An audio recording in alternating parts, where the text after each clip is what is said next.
সাগরডুবি থেকে নাজাত পেয়ে মুসা ও হারুন আলাইসাল্লাম যখন বনু ইসরাইলদের নিয়ে সামে এলেন এবং শান্তিতে বসবাস করতে থাকলেন, তখন আল্লাহ তাদেরকে তাদের পিতৃভূমি ফিলিস্তিনে ফিরে যাবার আদেশ দিলেন এবং ফিলিস্তিন দখলকারী শক্তিশালী আমেলেক্কাদের সঙ্গে জিহাদের নির্দেশ দিলেন। সাথে সাথে এ ওয়াদাও দিলেন যে জিহাদের নামলেই তোমাদের বিজয় দান করা হবে। সূরা মায়েদা ৫/২৩। কিন্তু এই ভীতু ও জিহাদ বিমুখ বিলাসী জাতি তাদের নবী মুসাকে পরিষ্কার বলে দিল, তুমিও তোমার রব গিয়ে যুদ্ধ করো গে, আমরা এখানে বসে রইলাম। সূরা মায়েদা ৫/২৪। এত বড় বেয়াদবির পরে মুসা আলাইসাল্লাম তাদের ব্যাপারে নিরাশ হলেন এবং কিছুদিনের মধ্যেই দুই ভাই পরপর ৩ বছরের ব্যবধানে মৃত্যুবরণ করলেন। জিহাদের আদেশ অমান্য করার শাস্তিস্বরূপ মিশর ও শামের মধ্যবর্তী তিহ প্রান্তরে ৪০ বছর যাবৎ উন্মুক্ত কারাগারে অতিবাহিত করার পর মুসার শিষ্য ও ভাগিনা এবং পরবর্তীতে নবী ইউসা বিন নুনের নেতৃত্বে জিহাদ সংঘটিত হয় এবং আমেলেক্কাদের হটিয়ে তারা ফিলিস্তিন দখল করে। কিন্তু কিছুদিনের মধ্যে তারা পুনরায় বিলাসিতায় গা ভাসিয়ে দেয় এবং নানাবিধ অনাচারে লিপ্ত হয়। তখন আল্লাহ তাদের উপরে পুনরায় আমেলেক্কাদের চাপিয়ে দেন। বনু ইসরায়েলরা আবার নিগৃহীত হতে থাকে। এভাবে বহু দিন কেটে যায়। এক সময় স্যামুয়েল নবীর যুগ আসে। লোকেরা বলে, আপনি আমাদের জন্য একজন সেনাপতি দানের জন্য আল্লাহর নিকট দোয়া করুন, যাতে আমরা আমাদের পূর্বের ঐতিহ্য ফিরে পাই এবং বর্তমান দুর্দশা থেকে মুক্তি পাই। এই ঘটনা আল্লাহ তার শেষ নবীকে শুনিয়েছেন নিম্নোক্ত ভাষায়, তুমি কি মূসার পরে বনু ইসরাইলদের একদল নেতাকে দেখনি, যখন তারা তাদের নবীকে বলেছিল, আমাদের জন্য একজন শাসক প্রেরণ করুন, যাতে আমরা তার নেতৃত্বে আল্লাহর পথে যুদ্ধ করতে পারি। নবী বললেন, তোমাদের প্রতি কি এমন ধারণা করা যায় যে লড়াইয়ের নির্দেশ দিলে তোমরা লড়াই করবে? তারা বলল, আমাদের কি হয়েছে যে আমরা আল্লাহর পথে লড়াই করব না, অথচ আমরা বিতাড়িত হয়েছি নিজেদের ঘরবাড়ি ও সন্তান সন্ততি হতে। অতঃপর যখন লড়াইয়ের নির্দেশ হলো, তখন সামান্য কয়েকজন ছাড়া বাকিরা সবাই ফিরে গেল। বস্তুত আল্লাহ জালিমদের ভালো করেই জানেন। সূরা বাকারাহ ২/২৪৬। ঘটনাটি ছিল নিম্নরূপ। তাদের নবী তাদের বললেন, নিশ্চয়ই আল্লাহ তালুতকে তোমাদের জন্য শাসক নিযুক্ত করেছেন। তারা বলল, সেটা কেমন করে হয় যে তার শাসন চলবে আমাদের উপরে, অথচ আমরা এই শাসন ক্ষমতা পাওয়ার অধিক হকদার। তাছাড়া সে ধন সম্পদের দিক দিয়েও সচ্ছল নয়। জবাবে নবী বললেন, নিশ্চয়ই আল্লাহ তোমাদের উপরে তাকে মনোনীত করেছেন এবং স্বাস্থ্য ও জ্ঞানের দিক দিয়ে তাকে প্রাচুর্য দান করেছেন। বস্তুত আল্লাহ যাকে ইচ্ছা রাজ্য দান করেন, তিনি হলেন প্রাচুর্য দানকারী ও সর্বজ্ঞ।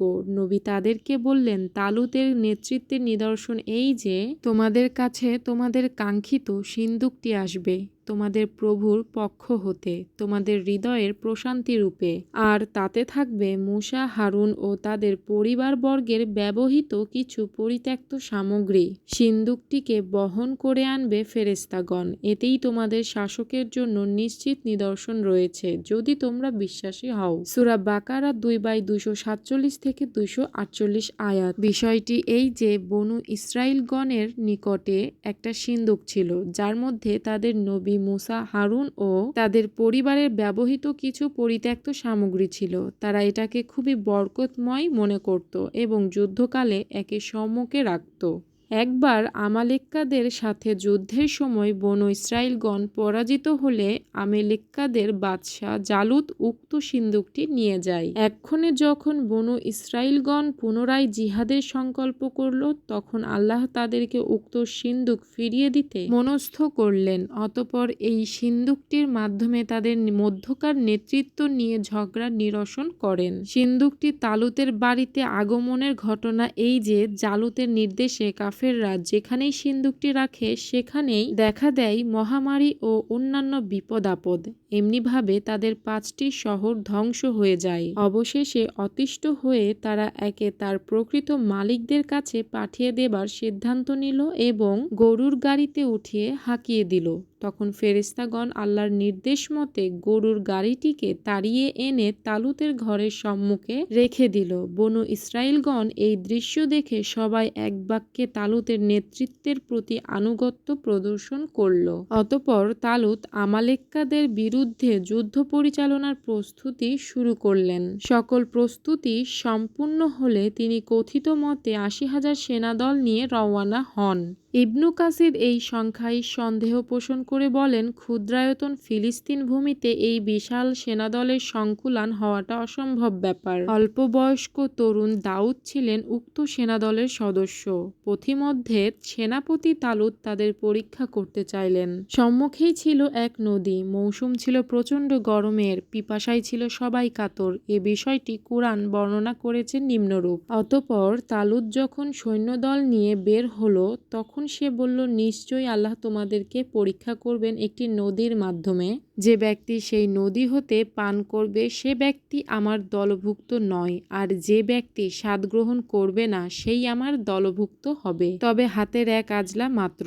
অতঃপর সবাই সে পানি থেকে পান করল, সামান্য কয়েকজন ব্যতীত। পরে তালুত যখন নদী পার হলো এবং তার সঙ্গে ছিল মাত্র কয়েকজন ঈমানদার ব্যক্তি, তখন অধিক পানি পানকারী সংখ্যাগরিষ্ঠ লোকেরা বলতে লাগলো, আজকের দিনে জালুত ও তার সেনাবাহিনীর সাথে যুদ্ধ করার শক্তি আমাদের নেই। পক্ষান্তরে যাদের বিশ্বাস ছিল যে আল্লাহর সম্মুখে তাদের একদিন উপস্থিত হতেই হবে, তারা বলল, কত ছোট ছোট দল বিজয়ী হয়েছে বড় বড় দলের বিরুদ্ধে আল্লাহর হুকুমে। নিশ্চয়ই ধৈর্যশীলদের সাথে আল্লাহ থাকেন। সূরা বাকারা ২/২৪৯। বস্তুত নদী পার হওয়া এই স্বল্প সংখ্যক ঈমানদারগণের সংখ্যা ছিল মাত্র ৩১৩ জন, যা শেষ নবীর সাথে কাফেরদের বদর যুদ্ধকালে যুদ্ধরত সাহাবীগণের সংখ্যার সাথে মিলে যায়। পানি পানকারী হাজারো সৈনিক নদী পাড়ে আলস্য ঘুমিয়ে পড়ল, অথচ পানি পান করা থেকে বিরত থাকা স্বল্প সংখ্যক ঈমানদার সাথী নিয়েই তালুত চললেন সেকালের সেরা সেনাপতি ও শৌর্য বীর্যের প্রতীক